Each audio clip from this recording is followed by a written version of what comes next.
તો રામ રામ, જય શ્રી કૃષ્ણ, જય માતાજી and good afternoon, good evening, જે બોલવું એ બોલી નાખો, કંઈ વાંધો નહીં. હવે જુઓ, અત્યારે આપણે 22 તારીખ જે છે આજ સુધી પેપર ચાલુ છે. ઓકે, ઘણા બધા સ્ટુડન્ટ છે એવા છે કે એમને હજી બતાવતું નથી, એમની કોમેન્ટ્સ આવે છે, એમને આપણે સપોર્ટ કરીએ છીએ, જોઈ પણ દઈએ છીએ. હું બી ટ્રાય કરી લઉં, એના નંબર મંગાવીને નથી દેખાડતું. બની શકે કે ભાઈ એમની એક્ઝામ જે છે હજી 10 દિવસ પછી હોય એટલે આવી શકે. તો આજે આપણે જે પેપર છે એ પૂરું થયું 22 તારીખે પહેલી શિફ્ટમાં. પહેલાં હું ડાયરેક્ટલી પ્રશ્નથી શરૂ કરું છું. ઘણા એમ કે સાહેબ કંઈક થોડીક વાત તો કરો, કેવું કેવું આવ્યું. એટલે આજે આપણે એવી રીતે ચાલુ કરીએ કે જો ઓલ ઓવર પેપર આમાં 2 વિકલ્પ હોય, 2 વાત કહી શકો. જેને જે આવડતું હોય ને એને સહેલું લાગે, ઓછી મહેનત ઓછું આવડતું હોય તો એને એ વિભાગ અઘરો લાગે. બરાબર છે. સપોઝ મને ગણિત કદાચ બહુ આવડતું હોય ને એવું બધું પૂછાઈ જાય તો મને એમ લાગે ગણિત હાવ હેલું હતું. કરંટ હું ક્યારેય અડતો ન હોય, મને એમ થાય કરંટમાં એવું પૂછ્યું મેં કોઈ દી સાંભળ્યું જ નહોતું. એટલે આવું બની શકે છે. બરાબર. ઓલ ઓવર વાત કરીએ તો પેપર જે છે એમ મીડિયમ કહી શકો કે ભાઈ બહુ અઘરું નહોતું, બહુ સહેલું નહોતું. કરંટની અંદર ટોટલ 20 પ્રશ્ન આવ્યા છે, જેની અંદરથી એવું કહી શકે કે ભાઈ દર પેપરમાં એવોર્ડ જે છે પૂછે છે, ઇન્ડેક્સ એકાદા 2 પૂછે છે, ભારતની મોટા મોટી જે કંઈ સંસ્થાઓ હોય એમાંથી, જેમ કે આજે RBIનો ક્વેશ્ચન્સ લઈ લીધો, બરાબર, આવું પૂછે છે.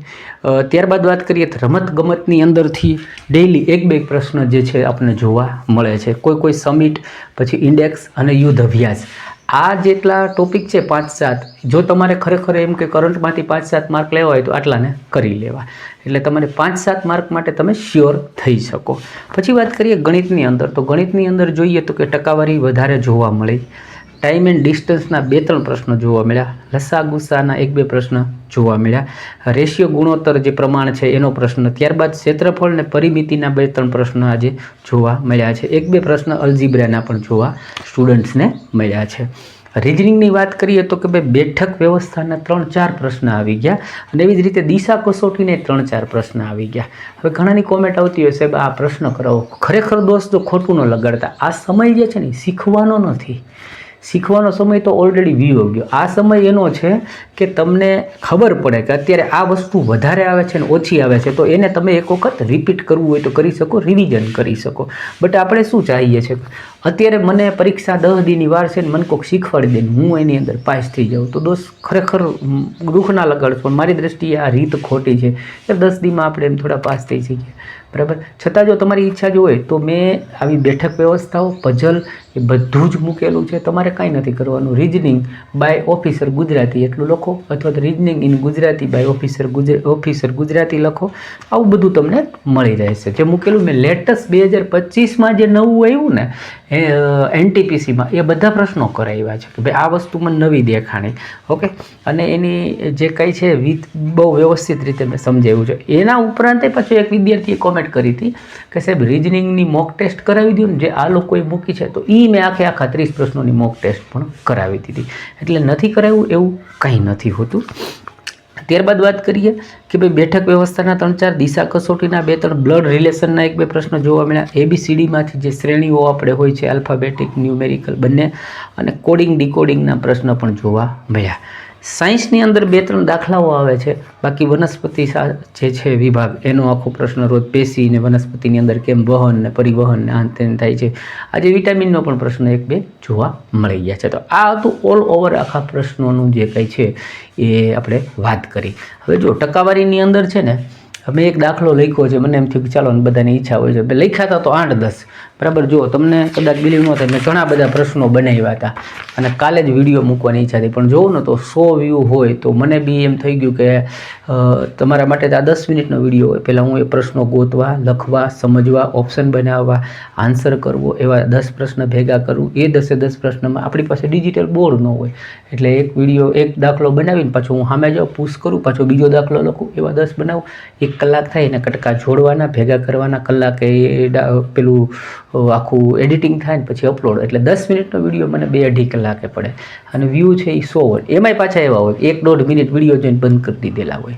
ત્યારે મને અંદરથી એમ થાય કે સારી આટલી મહેનત કરવા છતાં જેના માટે હું ભોજન પીરસું ખાતા કાં નથી.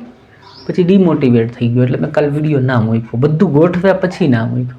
આજે પાછું ઈચ્છા થઈ કે લાવ ને 2-3 કોમેન્ટ આવી છે તો હું થોડુંક તો આપું, એટલે પાછો હું આવી ગયો. બરાબર છે. જો મેં એક રકમ લખી છે, આ સેમ દાખલો ન હોય પણ આવી રીતના દાખલાઓ આવે છે કે જે થોડાક અટપટા હોય, તમને ગણવા પહેલાં આમ ખબર ન પડે. એવું કંઈ લખ્યું છે, કોઈ ધન રાશિ ઉપર 8 વર્ષે સાદું વ્યાજ તે રાશિના 3/5 જેટલું થઈ જાય તો પ્રતિ વર્ષ વ્યાજના ટકા કેટલા? આની અંદર નો રકમ હોય, નો ટકા આપ્યા હોય, ઓકે, અને એની અંદર કોઈ પૈસા ન આપ્યા હોય, છતાં તમારે શોધવાનું હોય. એટલે આ બધા એવા પ્રશ્ન છે કે જેને ટ્રિકી કહેવાય, મૂંઝવણવાળા શાબ્દિક પ્રશ્ન કહેવાય, જડદે જડે નહીં, બરાબર ને. આ બધું એવું છે કે એક વખત ભેજે મેં બેઠા તો બેઠા, નહીંતર ખાલી બેઠા બેઠા, આનું આવડે જ નહીં. જો શું કીધું, કોઈ ધન રાશિ ઉપર 8 વર્ષે જે સાદું વ્યાજ મળે છે ને, એ રાશિના એટલે જે ધન છે ને એના 3/5 જેટલું છે, તો પ્રતિ વર્ષ વ્યાજના ટકા કેટલા? હવે આ બધી વસ્તુઓ છે ને એ રમત હોય. જુઓ, પહેલાં હું તમને મેં ઘણી વખત શીખવાડું, 1/5 જે છે ને એ શું હોય? જો 1/10 હોય તો એ 10% હોય, 1/5 હોય તો શું હોય? તો એ 20% છે. એટલે આ વસ્તુ જે છે ને એ શું હોય? તો કે 20% હોય. તો જો ઉપર 3 છે, 1/5 20% છે, તો આ એના 3 ગણા છે, એટલે કે એને ગુણ્યા 3 કરું તો આ વસ્તુ થઈ શું થઈ? તો કે 60% થઈ. અહીંથી આપણને ખબર પડી કે રાશિના 60% બન્યું. પણ હજી થોડુંક ઉતાવળ કરતાં પહેલાં વાંચવું પડશે કે આવું 8 વર્ષે થાય છે. એટલે આ જે મારી પાસે 60% રકમ બની ગઈ ને, બરાબર છે, ટકાવારીની વાત કરીએ, પ્રતિ વર્ષ વ્યાજના ટકા, એટલે ટકા 60% થઈ ગયા ને, એ 8 વર્ષે થયા મિત્ર. એટલે આને પાછા ભાગ્યા 8 કરવું પડે. એટલે 8થી ભાગો, 8 સત્તા, બરાબર છે, એ રીતે તમે કેલ્ક્યુલેશન કરો એટલે 7.5.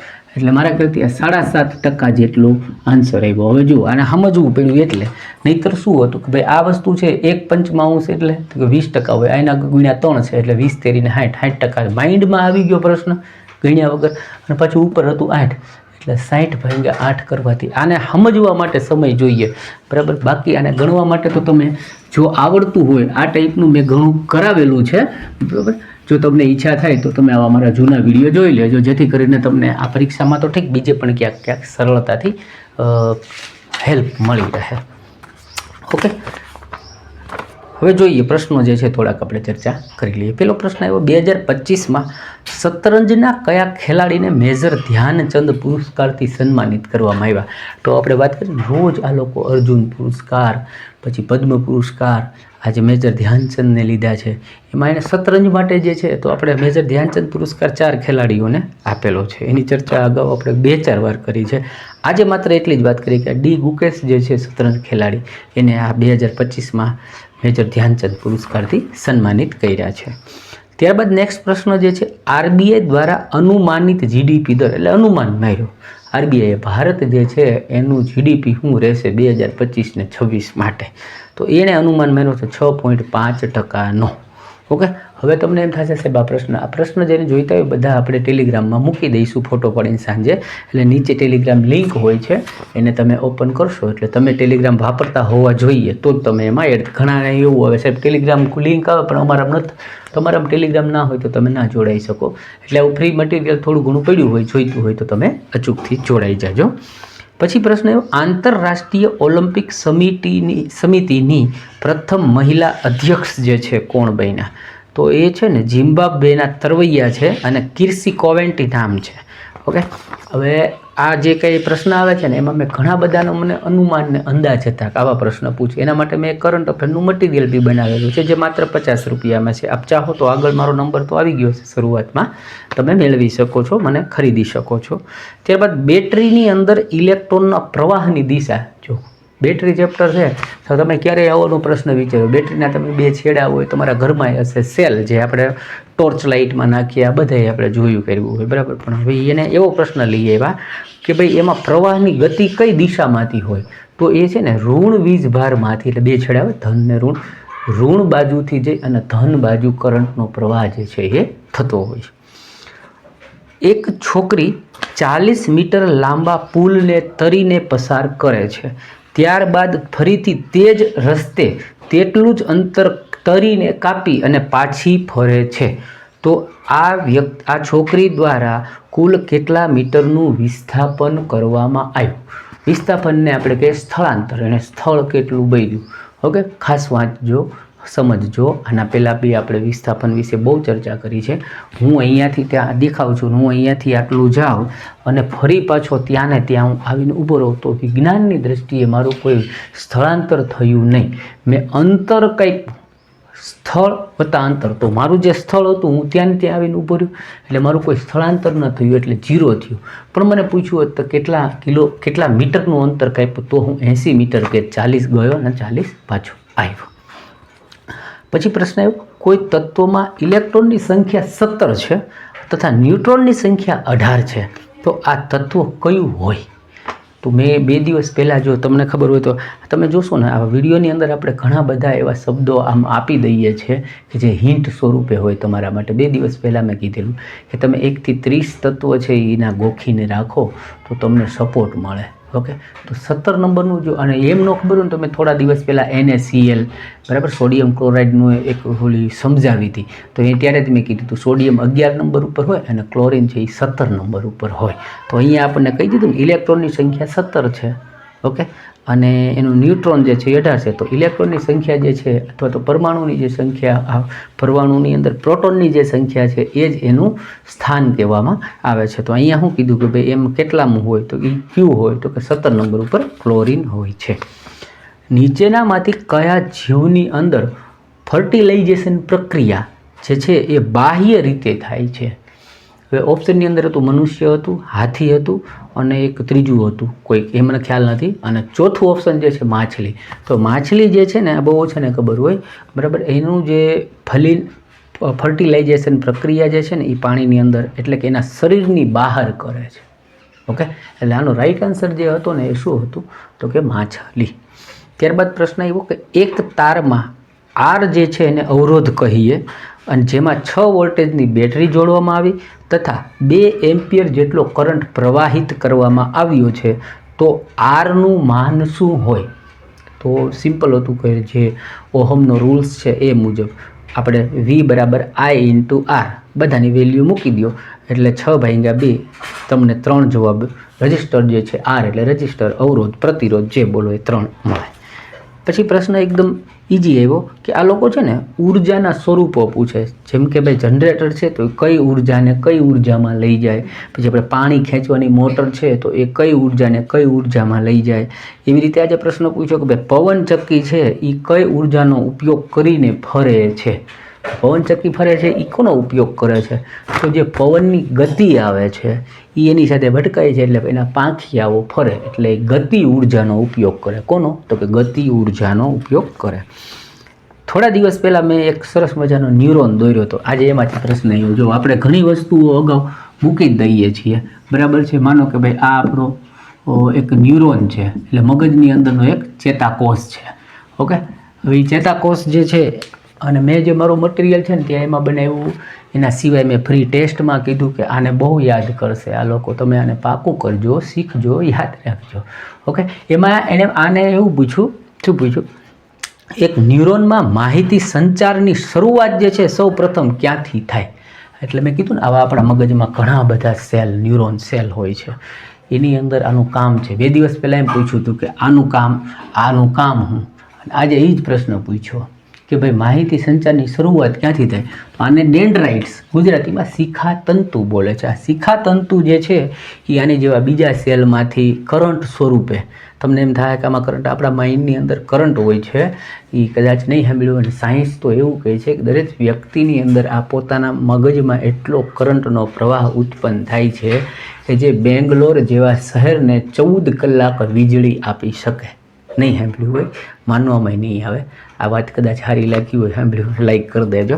તો આ જે છે ને એ આ ભાગ, એટલે કે શિખાતંતુ જે છે એ માહિતી બીજામાંથી લે અને એની પછી ના આપે, એની પછી ના આપે, એવી રીતે આપણે માહિતી. પણ આ બધી ફાસ્ટ સ્પીડથી થતું હોય એટલે આપણને ખબર ન પડે. કોઈ સંયોજનમાં એટલે કમ્પાઉન્ડમાં વધારાનો એક કાર્બન જોડાય તો એ સંયોજનમાં શું પ્રભાવ પડે? તો જુઓ, તમે બધા નામ સાંભળ્યું, ઇથેન ને મિથેન ને બ્યુટેન ને આવા બધા નામ સાંભળેલા હોય બરાબર. પછી આલ્કોહોલની અંદર ઇથાઇલ આલ્કોહોલ અને મિથાઇલ આલ્કોહોલ. એટલે ઇથાઇલ આલ્કોહોલ અને મિથાઇલ આલ્કોહોલની અંદર માત્ર ને માત્ર એક કાર્બનનો જ ફેર હોય. એક કાર્બન ઓછો જોડું ને તો પી શકાય એવો આલ્કોહોલ બને કે જે શરીરને સીધું ઝેર ન ગણાય. અને એના બદલે જો એક કાર્બન વધારે જોડી દો ને તો એ સીધું ઝેર બની જાય. જેમ કે તમે લઠ્ઠાકાંડ સાંભળ્યું હશે. હવે જો આ થોડીક વાત કરી દો. જે લોકો દારૂ બનાવે ને, બરાબર છે, આપણે એમ કે જે દારૂનો ધંધો કરે છે, ઘરે દારૂ ઉકાળે, એ તો કંઈ કાર્બન ભણવા ગયો નથી. એને તો ભઠ્ઠો કર્યો અને બધું ઉકાળીને દારૂ બનાવી નાખ્યો. પણ એ પ્રોસેસ દરમિયાન જો એક કાર્બન ખાલી વધી જાય ને તો એ પીવાના દારૂની બદલે એ સીધો ઝેર બની જાય. હવે એને તો કાંઈ કાર્બનના નિયમો કે એણે વાંચ્યા નથી ને એને કાંઈ ગ્રુપ ડીની પરીક્ષા આપી નથી. એટલે એણે ઉકાળેલો દારૂ એ કોઈક પીવે એટલે આપણે બીજે દિવસે આપવામાં જોઈએ કે લઠ્ઠાકાંડ થયું, 18 જણા એકારે મરી ગયા. કારણ કે એ દારૂ જે છે આલ્કોહોલમાંથી એવો આલ્કોહોલ બની ગયો કે એ મૃત ઝેર સમાન થઈ ગયો. ઓકે, પછી વાત કરીએ તો હા, આનો જવાબ શું થાય તો કે એના રાસાયણિક ગુણધર્મો જે છે એ બદલાઈ જાય છે. કયું પદાર્થ પર્યાવરણમાં વર્ષો સુધી વિઘટન પામતું નથી? થોડા દિવસ પહેલાં બી આવ્યો તો પ્લાસ્ટિકનો પ્રશ્ન છે. પ્લાસ્ટિક જે છે એ લાખો વર્ષો સુધી એમનામ પડ્યો રહે છે. એ હોર્મોન્સ જણાવો જે શરીરની વૃદ્ધિ માટે જવાબદાર છે. તો એ તમને ખબર હોય, GH હોર્મોન એટલે ગ્રોથ હોર્મોન જે છે પિટ્યુટરી ગ્લેન્ડ દ્વારા નીકળતા હોય છે, એટલે એને પિટ્યુટરી હોર્મોન્સ જ બોલે છે. ઓકે, શ્વેત પ્રકાશ જ્યારે પ્રિઝમમાંથી પસાર થાય છે ત્યારે કયો રંગ સૌથી ઓછો વિચલન પામે? જો મેં તમને થોડા દિવસ પહેલાં ખ્યાલ હોય તો મેં તમને એવું કીધું હતું ભાઈ, પ્રકાશના જેટલા કંઈ આ લોકો પૂછે ને એ બધા મેં તમને એમ નામ કરાવી દીધા છે ને, અગાઉ પૂછ્યા પહેલાં કરાવી દીધા. એમાંથી ડેઈલી એક પ્રશ્ન આવે છે. મેં તમને ત્યારે કીધું હતું સૂર્ય લાલ શું કામ દેખાય, આકાશનો રંગ ભૂરો શું કામ દેખાય. આજે એ પ્રશ્ન છે પાછો, આ 2 પ્રશ્ન છે. ત્યારે મેં પ્રિઝમનો ફોટો મૂક્યો હતો અને તમને બતાવ્યું હતું કે ભાઈ જો આ શ્વેત પ્રકાશ ગયો તો ઉપરથી આમ જે વળાંક પડે વિચલન એટલે વળવું, એમાં લાલ રંગ ઓછો વળે અને સૌથી નીચે હતો જે એ મેં બતાવેલું હતું. આજે એનો પ્રશ્ન પૂછ્યો. એમાં શું પૂછ્યું કે શ્વેત પ્રકાશ જ્યારે પ્રિઝમમાંથી પસાર થાય છે ત્યારે કયો રંગ સૌથી વધુ વિચલન પામે? તો જાંબલી રંગ સૌથી નીચે જે હોય છે એ. પછી એવો સ્કેટરિંગ ઓફ લાઇટનું સર્વોત્તમ ઉદાહરણ કયું? તો એ પણ મેં તેથી સમજાવ્યું હતું, બરાબર, કે ભાઈ સ્કેટરિંગ એટલે હું આમ ફેલાઈ જાઉં. ઓકે, એનું બેસ્ટમાં બેસ્ટ ઉદાહરણ કયું? તો એ ત્યારે મેં કીધું હતું કે આકાશનું જે ભૂરાપણું દેખાય છે, ઓકે, આપણને આકાશનો રંગ જે દેખાય છે એ કોના કારણે? તો આ ઓપ્શનમાં હતું. અત્યારે મેં મેઘધનુષ્યના બધી વસ્તુ સમજાવેલી હતી. પછી એવો સિનેમા હોલની છતને આમ વળાંકવાળી વક્રાકાર બનાવાય છે, એનું કારણ આપો. એનું કારણ હોય 2 કારણ હોય. એક તો એ પડઘા ન પડે, બીજું કારણ એ હોય કે ભાઈ છે ને એની અંદરનો જે ધ્વનિ આવતો હોય ને એને એ આમ શોષણ કરીને રાખે. બહુ અવાજ જે છે નહીંતર તો એનો એ ધ્વનિ આમ નામ ફરે રાખે, અને એ વક્રાકાર હોય એટલે થોડુંક શોષણ કરી રાખે, પડઘા ન પડવા દે અને એને આખા હોલ સુધી ફેલાવી દે. એટલે બધાને વ્યવસ્થિત રીતે આપણે કહીએ ડોલ્બી ડિજિટલ સાઉન્ડનો મજા આવ્યો, આનંદ થયો, એનો અહેસાસ થયો, એ આ બધું એના માટે હોય. હજી તમને 2 દિવસ પછી એવો પ્રશ્ન આવશે, જોજો, કે ધ્વનિને કોઈ કોન્સર્ટ હોલની અંદર ધ્વનિ શોષિત માટે કેવા પદાર્થોનો ઉપયોગ થાય છે? તો તમે જોજો ટોકીઝમાં અને સિનેમા હોલમાં આમ લાકડું ગોઠવેલું હોય, પ્લાસ્ટિક હોય અને કપડું રાખેલું, કપડાથી મઢે. એને શોખ નથી કપડાથી મઢવાનો, પણ એ આ જે ધ્વનિના ઇકોન આપડે ને એટલે એ બધું વાપરે છે. 2025માં WTA એટલે જે છે ને આપણે કહીએ ને ટેનિસનું, એના માટેની છે. એની અંદર 1000 જેટલા ખિતાબ જીતનાર ખેલાડી કોણ બન્યો? આ પ્રશ્ન બી મારા ખ્યાલથી રિપીટ છે, આગળ આવી ગયો છે. તો મીરા એન્ડ્રીવા નામ છે અને ટેનિસને માટેના ખેલાડીની વાત છે. ત્યારબાદ પ્રશ્ન આવ્યો જેને તમે ને હું બધા ખૂબ નજીકથી જાણીએ છીએ, એવી દુર્ઘટના જે આપણે અમદાવાદ પ્લેનની થઈ હતી. ઓકે, એનું નામ છે કંઈક AI 753 એવું નામ હતું મારા ખ્યાલથી, કે અમદાવાદમાં પ્લેન દુર્ઘટના જે થઈ એ પ્લેન ક્યાં તરફ જવા માટે ઉડેલું હતું? તો ઓપ્શનની અંદર તો ઓસ્ટ્રેલિયા હતું, ત્યારબાદ હતું UAE હતું, પછી UK હતું, યુનાઇટેડ કિંગડમ. તો એ આપણને ખ્યાલ છે કે ભાઈ UK તરફ જવા માટે એ પ્લેન જે છે અહીંયાથી ઉડેલું હતું. તો આટલા પ્રશ્નોની સાથે મેં ચર્ચા કરી તમારા સુધી. મજા આવી હોય તો વિડીયોને લાઈક કરજો. ઓકે ને, નવા હોય તો ચેનલ સબસ્ક્રાઈબ કરજો. બાકી તમે લોકો સરસ તૈયારી કરીને સફળ થાવ તે